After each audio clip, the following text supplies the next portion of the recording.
Let me tell you a story once shared by scholar Muhammad Al-Farabi, a well-known figure and former university professor. He told us the following. One day in Saudi Arabia, their mosques are either built by the state, royal mosques like the big Jami mosques, or by residents of new neighborhoods who raise funds and build one for their own community.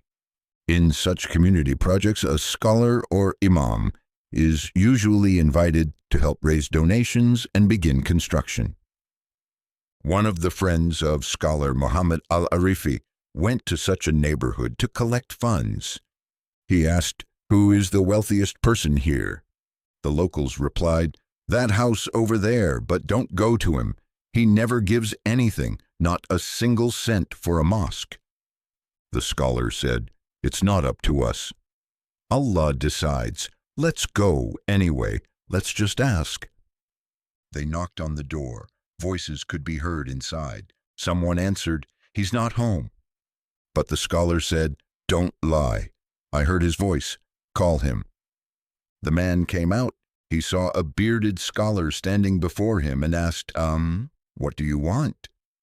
The scholar replied, "We're trying to build a mosque.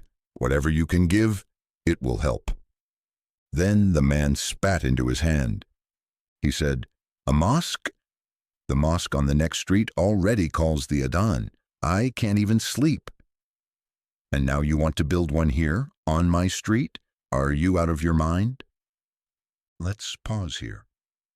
Scholar Zaur later commented, "Honestly, I probably would have hit him, or at least spat back.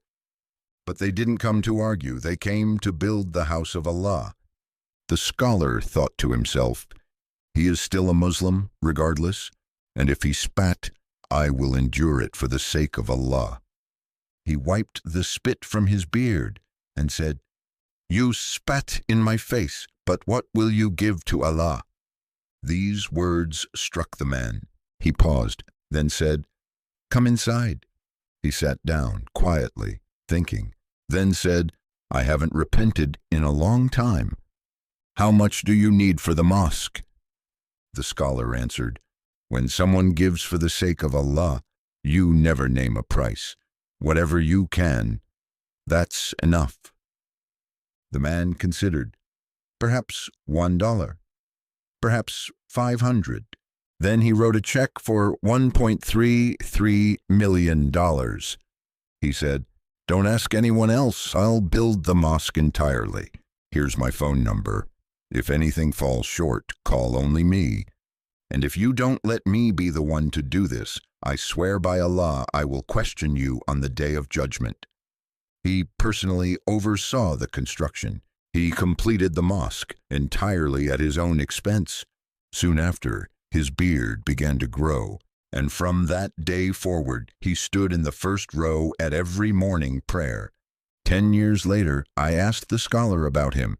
He said, "Yes, he's still alive, still in the first row.